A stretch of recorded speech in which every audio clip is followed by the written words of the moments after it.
Hi guys, I'm June and my husband Gabriel is also helping me write this story.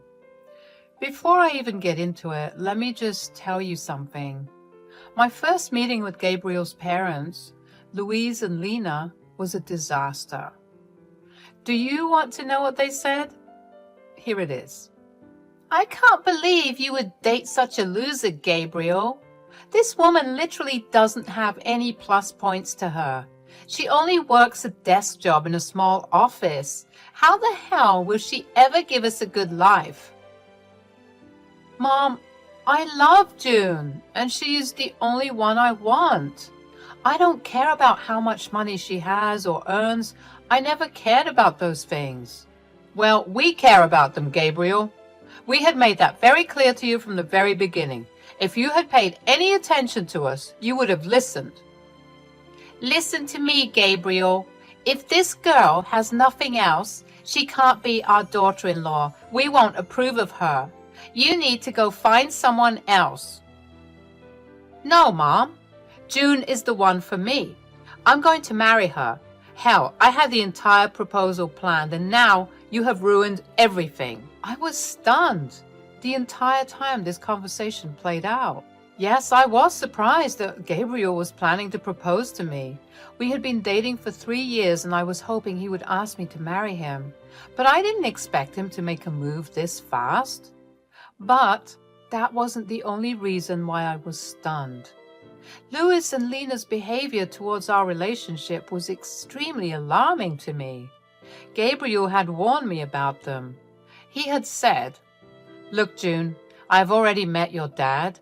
He's a great man and a great father as well. I can see that you have very high expectations of my parents. Let me just tell you that they are not good people." Gabriel, how can you say that about your poor parents? They must be good people since they have worked hard to raise you. It must have been difficult for them to manage. They are truly hard-working people. You don't understand, June. Yes, they have worked hard to put me through college, which helped me get a good job. But they did everything out of greed. They have always wanted me to marry rich so that you can use my wife's money to have a comfortable life. They won't be happy when they find out that you work in an office. Naive little me had no idea how cruel and selfish parents can be. My own parents were wonderful people, and even Gabriel accepted that himself. While Gabriel was financially supporting his parents, he didn't have much contact with them. For some reason, he despised them. Still, he didn't cut them off because they always guilted him about the sacrifices they made. The day I met his parents was the day I realized how greedy Louis and Lena were. No matter how much Louis and Lena protested, Gabriel proposed to me and we got married. Louis and Lena threatened to boycott the wedding, but came anyway. I later learned that Gabriel had begged and pleaded with them to come. He didn't have much family on his side and desperately wanted his parents there. His parents only agreed to come after he told them that I wasn't a desolate orphan with no money. My father owned his own house and had some property to his name. Apparently, it satisfied them enough to make them come to the wedding. However, they never failed to make their motives clear. They told me, "Just so you know, June, we still don't approve of this marriage. Gabriel is a successful man and we expected more from him. He really disappointed us by not marrying rich. We wouldn't have come if we thought you had nothing. Thank God your father at least has something to his name. I hope you don't forget us and our gracious presence today when you finally get the house inheritance." I am getting married today, guys. My father is healthy and fine. There is absolutely no reason for you two to even mention an inheritance today. I stormed off, away from them after hearing what they had to say.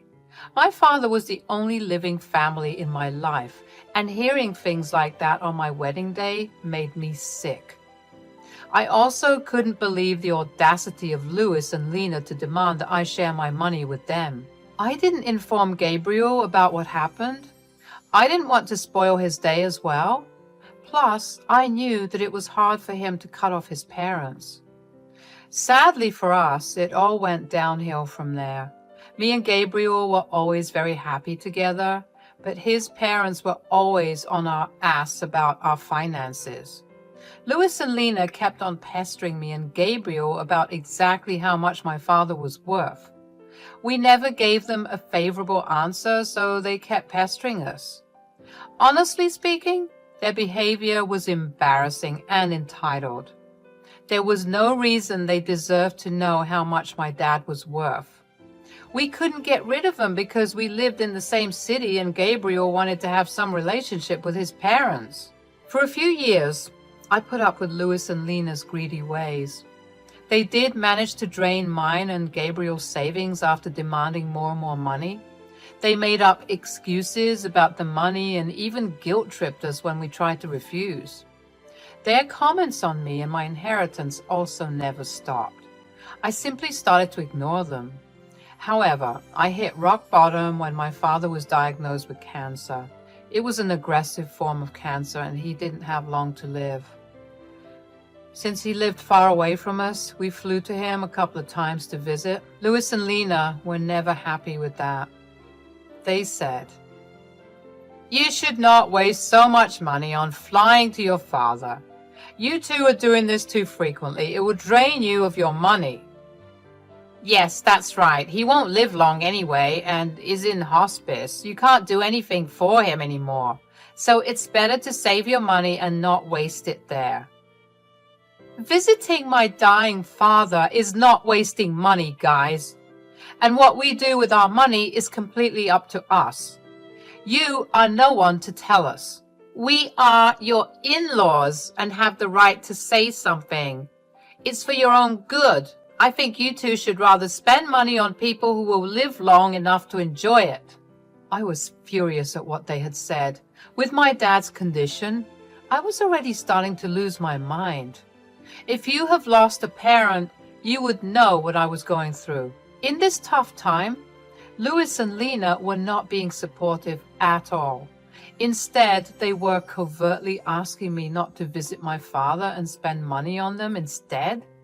Thankfully, Gabriel stood up for me and shut down the conversation.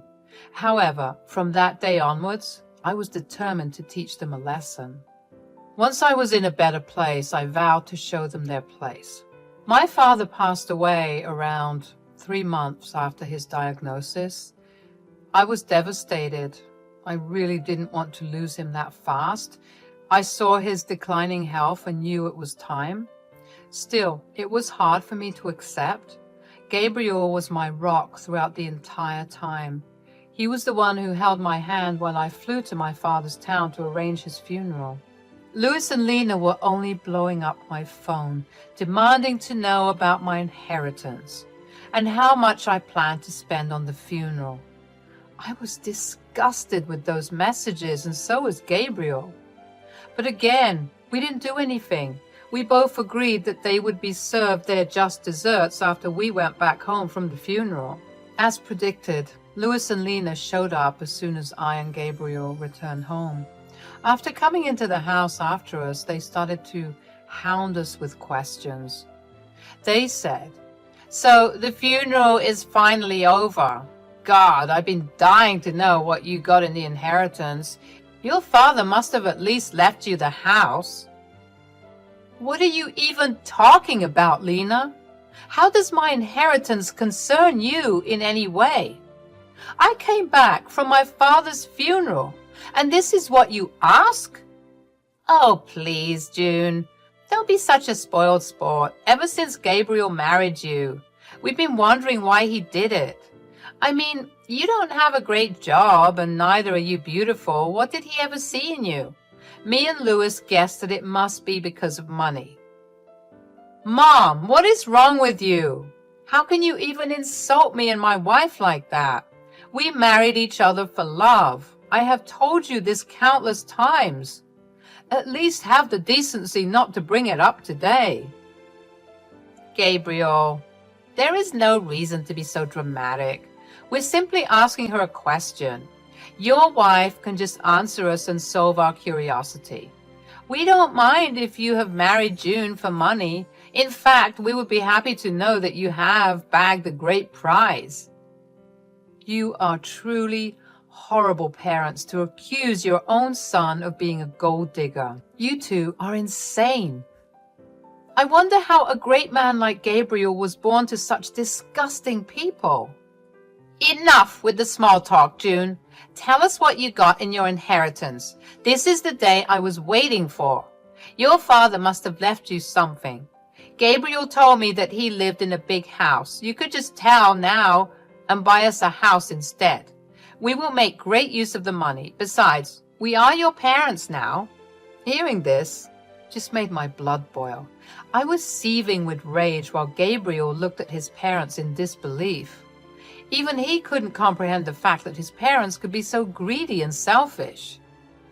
My father wasn't even dead for a month and they were already planning to spend my inheritance on themselves.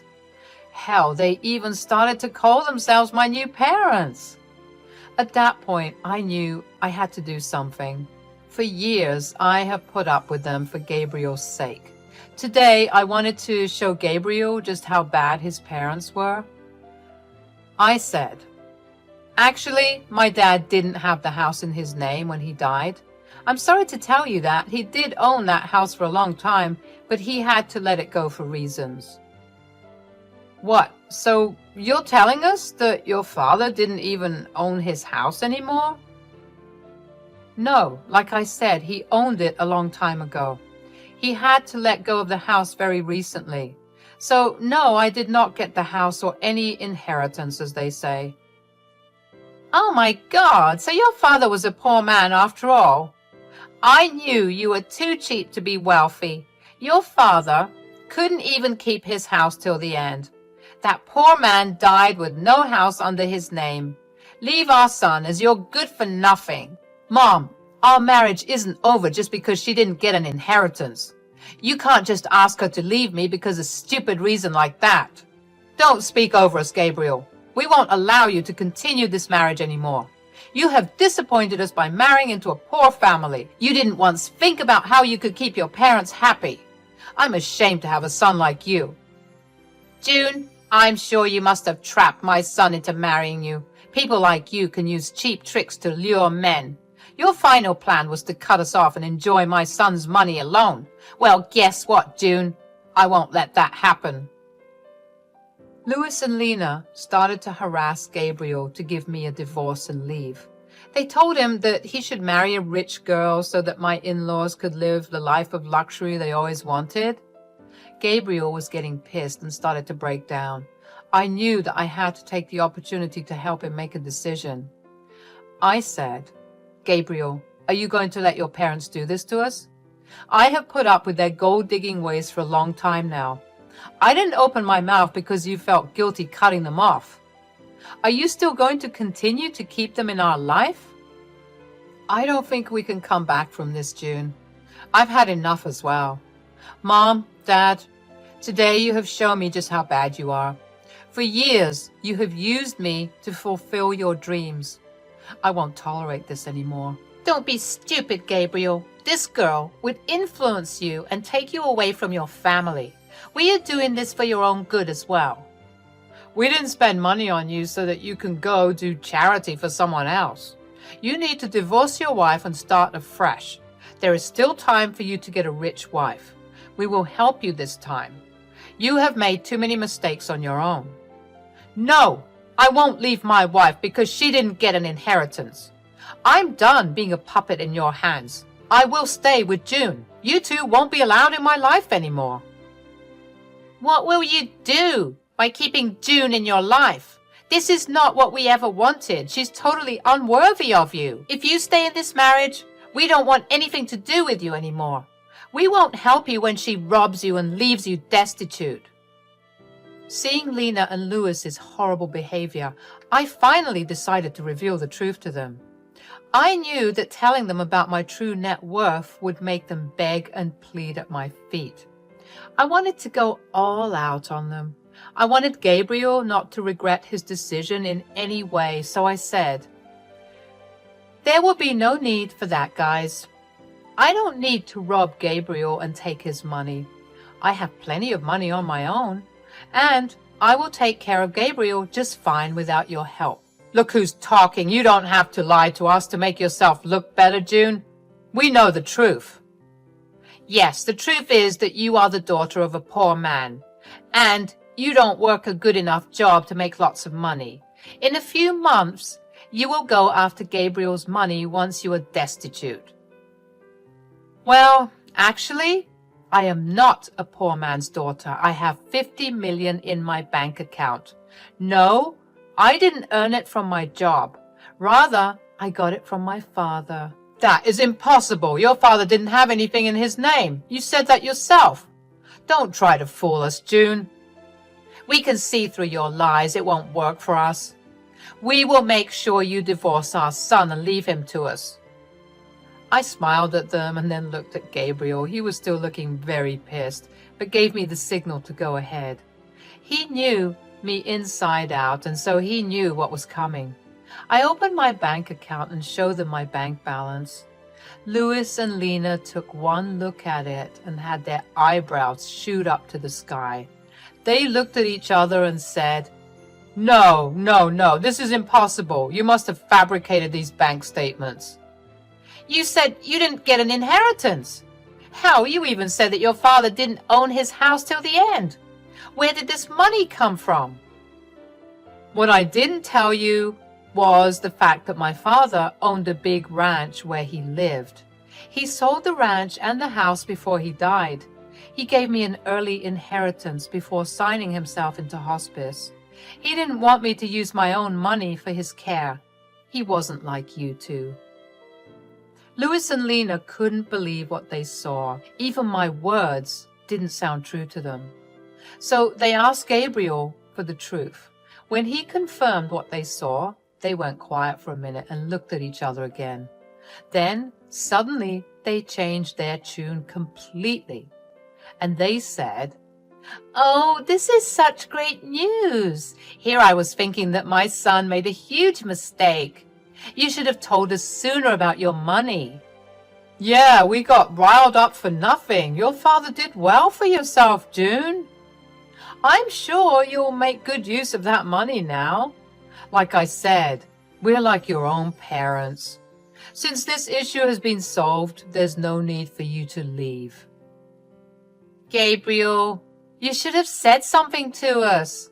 We doubted your capabilities for nothing. You did marry well, son. I'm so happy today." With the expression Gabriel was making, I knew that my work was done. He would take care of the rest, so I held back my cuss words and let him do the talking. I trusted my husband to make the right choices, and he didn't disappoint me. Gabriel was fuming and started to scream at his parents. He said, "You still have the audacity to stand here and keep talking to us. Hell, how do you still expect June to pay for your comfort? You were hounding us to get divorced, and now you suddenly claim that she's family? How could you do this?" "We didn't know her net worth back then, Gabriel. She hid the truth from us. How are we supposed to know that she's actually rich?" "Yeah, June, we apologize for assuming the worst. You did surprise us. Anyway, now that you have an apology, can we move past this already?" "No, absolutely not. There is no way I'm forgiving you two for what you did today. I just got back from burying my father, and you two didn't even let me grieve in peace. I will never forget or forgive this. I think it has been enough already. Since you two think so lowly of me, there is no reason for me to keep you in my life. Today, I will protect myself and my wife from your toxic selves. Get out of my house. And don't even think about coming back. From next month onwards, you are on your own. I won't be helping you out financially anymore. You don't deserve any kind of help after today." After Gabriel said that, Louise and Lena went absolutely ballistic on us. They also kept begging us and pleading us not to cut them off. Neither Gabriel nor I paid any attention to their requests. In fact, Gabriel was so mad that he threatened to call the police if they did not leave our house soon. After they heard the threats, both Louis and Lena left our property but continued to blow up our phones with calls and texts. We blocked their number before reminding them that we will press charges if they don't stop harassing us. For the next few days, Gabriel completely dealt with his family while I grieved my father properly. I was finally in a peaceful setting where I could reflect on my childhood memories and try to remember my father for the good times. He truly was an amazing man. As soon as he understood that I didn't want to move back south, he sold his property so that I didn't have to worry about it. He didn't even want me to spend money on his medical bills. So he used some of the sale money to pay for hospice. He was truly a great parent, and I still miss him a lot. On the other hand, Gabriel was also grieving the loss of his family, but for other reasons. Yes, he was finally free from his toxic family, but some people were guilting him about abandoning them. Those people did stop hounding him when Gabriel told them the full story. Now, everyone who knows Louis and Lena is disgusted with them. The duo still tried to contact us even after we blocked their numbers and changed our locks. We are contemplating taking out restraining orders if they don't stop soon. Meanwhile, I have recently found out that I am pregnant. I'm sad that my father couldn't be a part of my child's life, but me and Gabriel are really enjoying this surprise and preparing ourselves to have a little bundle of joy in our arms soon.